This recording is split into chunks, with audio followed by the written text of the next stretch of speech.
For the latest information regarding the COVID-19 pandemic in Cupertino, please visit cupertino.org/coronavirus.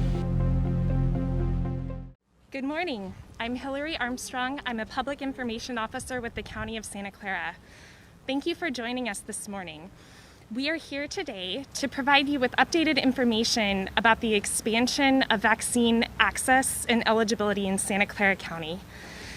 We will begin by getting an update from Dr. Jennifer Tong, the Chief Assistant Medical Officer with Santa Clara Valley Medical Center. Then we will be joined by James Williams, County Counsel for the County of Santa Clara, and Supervisor Otto Lee, Supervisor for District 3 of the County of Santa Clara Board of Supervisors. We will begin with the English and American Sign Language portion of our press conference, followed by question and answer session. Then, to let you know, our speakers will repeat the questions for our Facebook Live audience.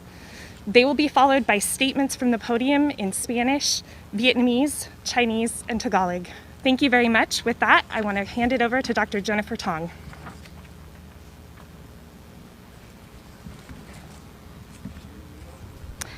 Good morning. I'm Dr. Jennifer Tong, Associate Chief Medical Officer for Santa Clara Valley Medical Center. I'm here today to highlight the expansion of vaccination locations and growing capacity for vaccinations throughout the county.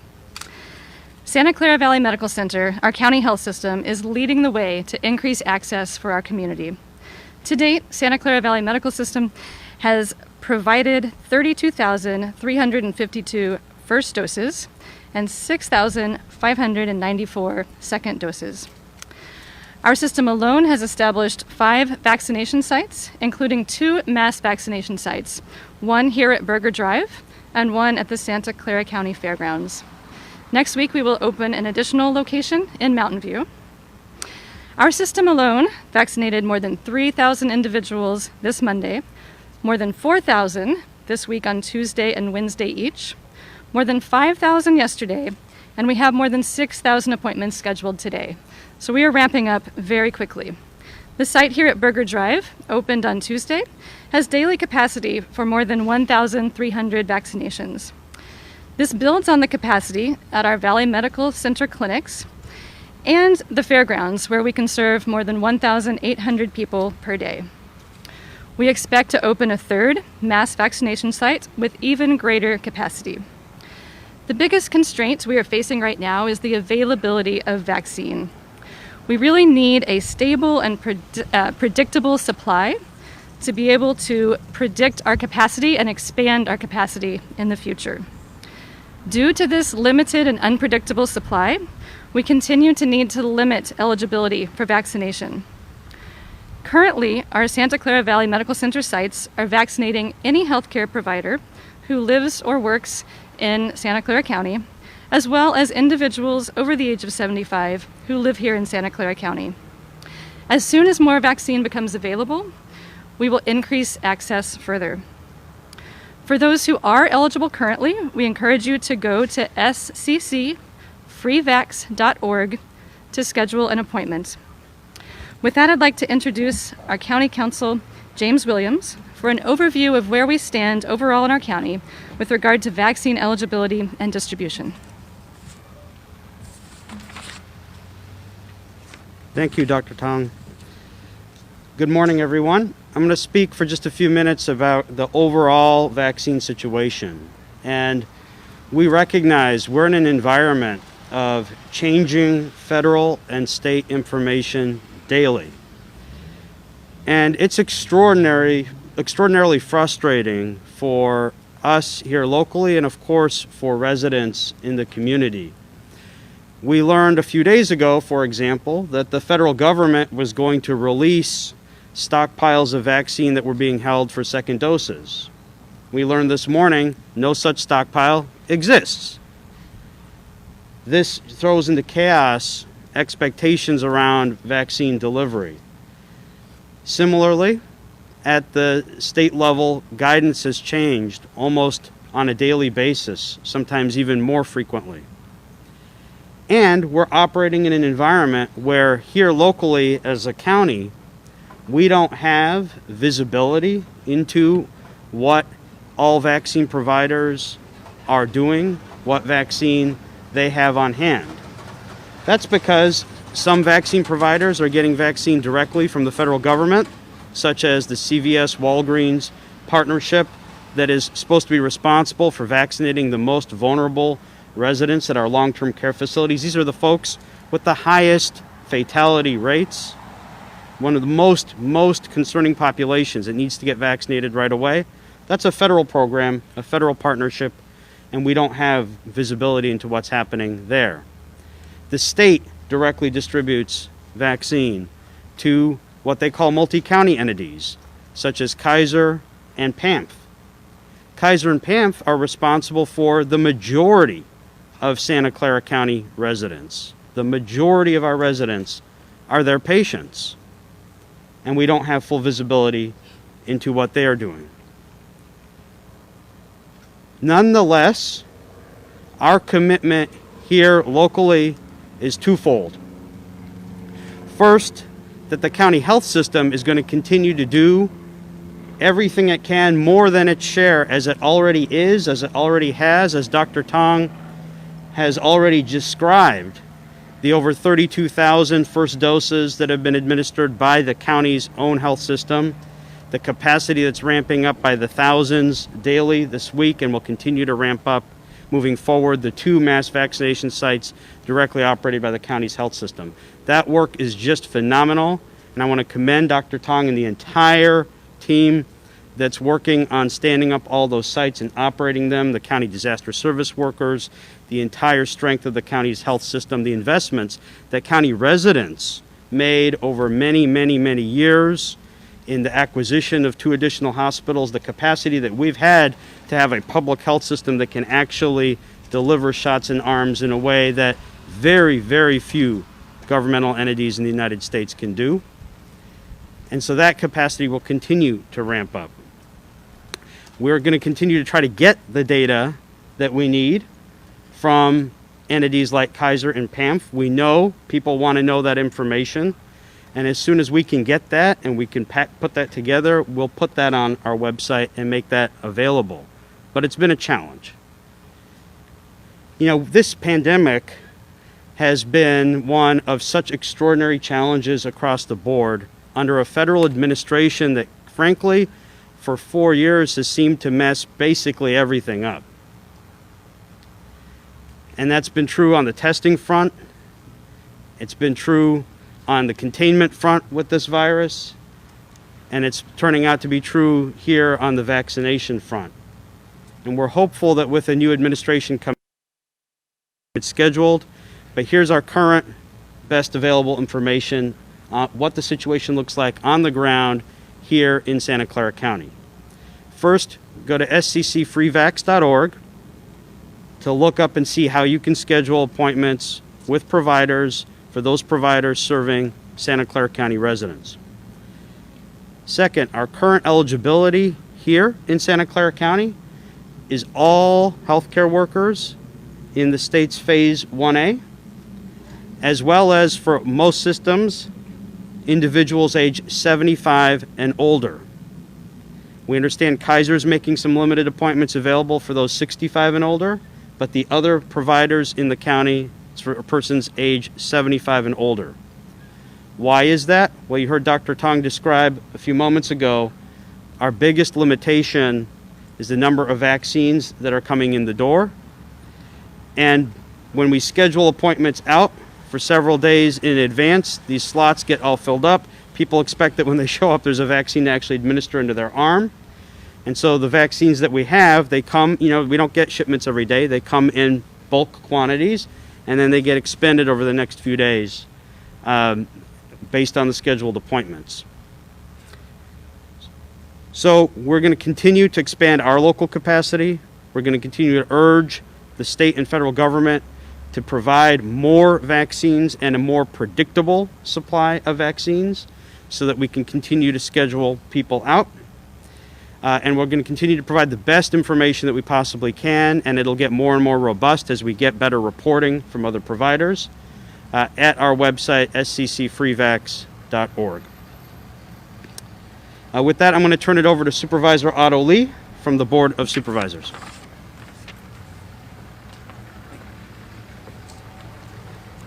Thank you, Jamestown County Council. My name is Otto Lee, one of the supervisors in District 3 of the Board of Supervisors. Good morning.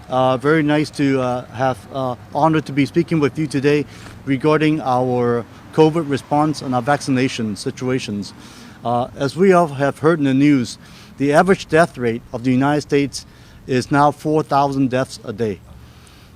As much as people are so sick and tired of this pandemic, we're all getting really antsy, want to go out and do things that we're so used to do. This is absolutely the worst time to be going out and doing get-together. We are now finally feeling the impact of Thanksgiving and Christmas get-togethers, and that's why these numbers are so high around the nation. The state of California now is also in one of the worst states in terms of Southern California. You can see that there really is no COVID or hospital beds, and it's now also affecting us right here in Northern California and Santa Clara County as well.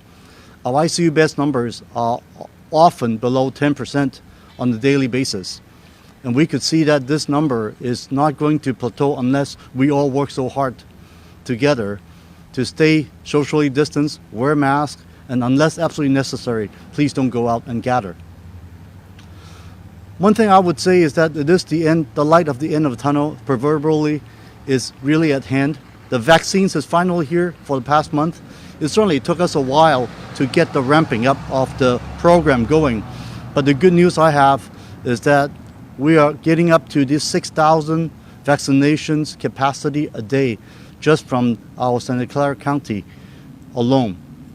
The County of Santa Clara with the Valley Medical Center, O'Connor, St. Louis, and all the health providers led by Dr. Tong here has done a really amazing job for the short amount of time during vacations, during all these holiday period, to be able to ramp up literally 7 days a week in order to get these facilities opened. Right here in Burger Drive, as of Wednesday, those who are over 75 years old has become eligible. I was able to sign up on Wednesday morning on the website like everybody else, and my mom actually came by here and actually get vaccinated in the afternoon. The process was very smooth, and I'm glad that she's been protected now. She's almost 80 years old, and I do think that this program is working very well. The problem we have at the end of the day is logistics. We don't have enough vaccines. The federal government, and you and every one of you can make a huge difference. Nobody wants to talk about death. Nobody wants to talk about this pandemic anymore. And nobody really wants to stuck at home and not able to go to school. I myself have 3 daughters studying at home every day. And it's been a circus, honestly. But this is what we've been going through. We've gone through so much. This is not time to let down our guard, because we've heard so many stories. It's all it takes is one time, meeting of a family, eating a nice dinner together, let your mask down, and things get spread. So please, the most important message I can provide to you today is please hunker down for a little bit more. We're talking about a few months more, and hopefully once this vaccine is here, and we will do our best to work with not just Santa Clara County hospitals, but also our partners over at PAMP, at Kaiser. And I also talked to the Kaiser representative yesterday regarding what they're doing over at their Santa Clara center over by Lawrence Expressway. And they are really ramping up of their vaccinations as well. I'm truly excited about that, and along with PAMP, we will be able to beat this. We will get the vaccinations out. And please, I'm going to ask also to be a little bit patient. We've got a lot of mixed messages. As of Tuesday, we heard that the age was 75 years old from the county, and the next thing we know is the state came out and say 65. So there's a lot of these mixed messages going on. Just to clarify, for the Santa Clara County system, we are only doing 75 and above right now. But for Kaiser, they're doing some limited 65 and above. But at the end of the day, it's about how much vaccines we are being given that we could give out. And we're doing absolutely the fastest we can to make this happen. So again, thank you very much for being here. Thank you for hunkering down. Thank you for helping us on this fight. And we will be able to beat this soon. Looking forward to the new administration coming in. And we are really expecting some good news down the road. as new President-elect Biden has talked about 100 million vaccines in the first 100 days in office, and we'll hold him accountable to make sure that happens. Thank you very much.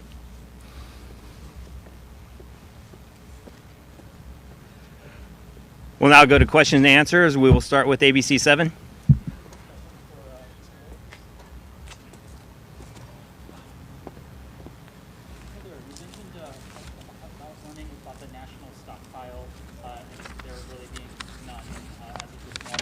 Who did you get that information from? Oh, the same kind of national reporting that everyone else has been seeing. You know, we often learn about what's happening at the federal level the same way all of you do. That's kind of the way the system is these days with this federal administration, unfortunately. We have not heard anything from the state yet directly in regards to that news. No, we have not. Thank you. NBC? The current guidance from the FDA, which is the regulator of the vaccine, and from the CDC, which is providing the vaccination recommendations, is very clear that in order to have protection, you need to have the second dose. And so the two vaccines that are currently out there, the Pfizer vaccine, you need to wait 21 days for that next dose. The Moderna vaccine, 28 days for that next dose.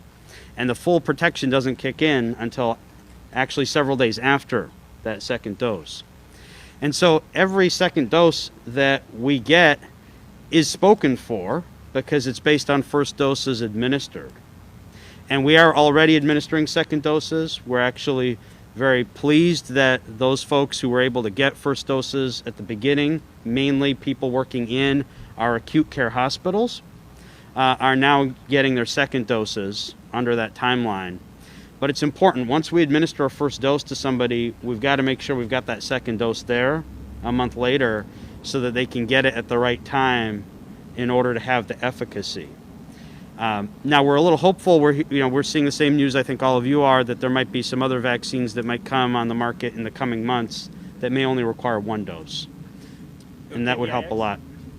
So to clarify, the last time I kind of checked the website, it was about 170,000 doses split between first and second that had arrived and been allocated to the county. Is that the total universe of vaccine that has come in? Because you've always talked about healthcare systems get theirs straight from the state, CVS and Walgreens get them straight from the Fed. So I'm just trying to kind of clarify numbers. Yeah, so it's a great question. The question is the numbers that we have available, what do they reflect?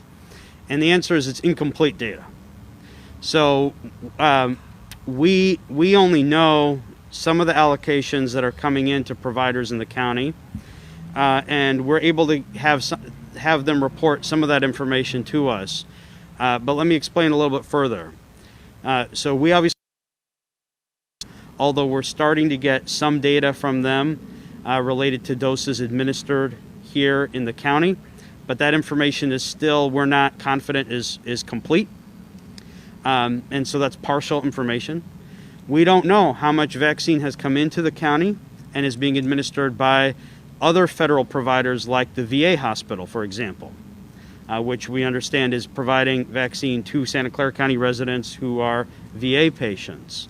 So there's a lot that we just don't know yet, and we certainly hope that we'll get more complete picture, because at the end of the day, we need to have assurance that all of our residents have access to and are able to get vaccinated.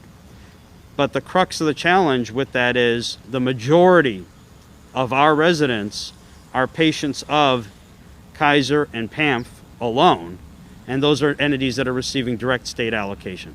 Do you want, or can you imagine a change in the system in which the county is sort of the spoke of the wheel, and everything kind of is either comes in or is coordinated through you, because it seems like there's just a lot of parts of this machinery that you don't have control over? So the question is about coordination or control through the county.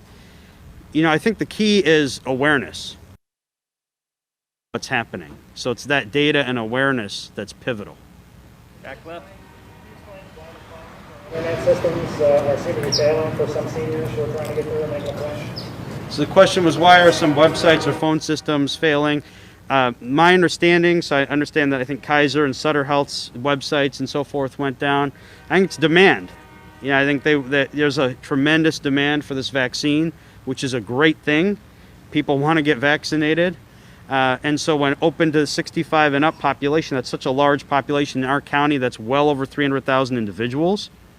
And so I think that's why you saw that their systems go down. But the reality is we have nowhere near that amount of vaccine here to deliver. And so we're seeing demand outstrip supply. We're seeing demand outstrip basic capacity, like some people's websites for scheduling. Back center. Do you consider of releasing the reserve for second dose to be part of the first dose? I know our Orange County supervisor is talking about that because there's enough lag time so that you will have more vaccine coming down from Moderna and Pfizer. So is that a possible strategy? So the question is about reserve for second dose. And this is where we really need a lot more clarity from the federal government primarily, but also from the state. We were under the understanding until today that the federal government had second dose supply that they were holding to push down. They said earlier this week they were going to then distribute that. Now we've learned that before it just arrives. And that's a really, really pivotal federal function primarily, but also at the state level. San Jose Spotlight. Hi. What are some of the delays that are caused, or what's causing some of the delays in mass vaccination sites, like at Levi Stadium? So the question is about Levi Stadium and delays. I'm not sure what the question is exactly about delays. We're working to assess that site and try to get that stood up. We're working to stand up a whole number of other sites. Dr. Tong mentioned we're going to be standing up a site in Mountain View area. We're going to continue to expand capacity. We've got 2 mass vaccination sites that are already open. So the capacity is going to continue to increase, but the real issue isn't that, it's the vaccine supply. Go to NBC. So I understand what problems this is all causing, but why is it happening? What's the advantage in entities not sharing information? Why isn't the county being told so directly by federal? Why is there this disconnect? What's the advantage in them operating this way versus everybody being on the same team? So the question is, what's the advantage in, I'll just call it the chaos of the information flow.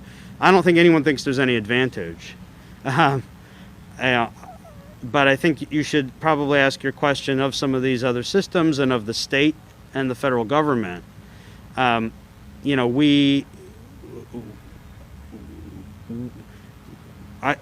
think what's happening, government. It's no secret that the Trump administration withheld assistance to local governments during the COVID relief bill. Is this strictly a problem of attitude that the Trump administration does not want to deal directly with local and state governments? The question was, is this an attitude from the Trump administration on dealing with local governments? I think maybe the fairest thing to say is I think the Trump administration has been a little distracted. They've been more focused on the election results and stirring up crowds. We saw the horrific events at the Capitol. This is a moment when we should be all singularly focused on dealing with the raging pandemic. Supervisor Lee pointed out we're in the middle of the worst surge. We need to be focused on that, and we need to be focused on the vaccinations. Unfortunately, the Trump administration has chosen to instead spend months focusing on discredited, false, frankly, absolutely horrific objections to, a free, fair election. And that's, I think, really distracted the energy of the federal government from its first and foremost job, which is to protect and take care of everyone here in the United States. Good KPIX. So you guys have been working to accelerate the efforts to get people their shots. With this supply issue, how real is the risk that you may either run out or have to sort of throttle back those efforts for is we're going to continue to get what vaccine we can out the door and into people's arms. That's what we can control. That's what we can do. And we'll continue to do what we can with what information we have and with what is within our span of control here locally to serve our community. So let's, in a scenario in which you don't get any new supplies for a couple of weeks, at the current pace, how many days supply do you have before you run out? Well, it's hard to fully gauge that because of, like I said, all the information challenges that we're having. But, we schedule out in advance. We've scheduled out next week. We've scheduled out appointments even beyond then. And so everything we've got is more than spoken for. Roughly 6,000 a day. How many, what's the date that's circled if nothing comes out and cupboards are bare? So the question is the date that's circled. Well, it's a moving target because we continue to ramp up capacity. We're not static at 6,000 a day. We're going to keep growing and growing and growing that capacity at the county health system, and we know every other provider is going to be growing their capacity too. So that date is going to keep moving up unless we get more supply coming in. We'll go final question from ABC. So how soon do you think you'll be able to get more of that data from? Question was, is the 170,000 number just the Santa Clara health system, or is it other providers? It includes other providers, but it's incomplete. So it includes, for example, vaccine Stanford has. I know that for sure. So it definitely includes other providers and not just the county health system, but it's still incomplete data. The first part of the question was, with the health order that was issued last week, to try to obtain this kind of data and also to require the large systems to submit comprehensive plans, when do we think we'll have a better picture, or what might that look like? We do have surveys out already under that health order to the systems to report the data. We're starting to get that data in, but it has to be validated. We have to make sure people are answering the queries the right way, with the right definitions, and so forth. So I think we'll have a lot more very, very soon because we have some preliminary information that's just dirty. But not everything is still going to come from that. For example, the federal government isn't subject to a local health order. And so certain federal supplies like the VA hospital, we hope that they will provide us that information, but we cannot legally compel them to. And so some of these pieces are still potentially going to be missing for us, and that's a huge challenge. Like I said, at the end of the day, our goal here is 85% of the eligible population vaccinated by August 1. That's our big picture goal. And for the vaccines that need 2 doses, that means 2 doses. But we can only know where we're going there, right, if we know what's happening for all of our residents, and when the majority of our residents are the patients of these other systems, that's just a big challenge. But we'll get through it. We'll figure it out. I think the takeaway I have when I go home at night is, this vaccination piece of this pandemic is a hopeful piece. It's challenging right now. It's frustrating right now. Believe me, it is extraordinarily frustrating for us. But it's also a hopeful piece. For the latest information regarding the COVID-19 pandemic in Cupertino, please visit cupertino.org/coronavirus.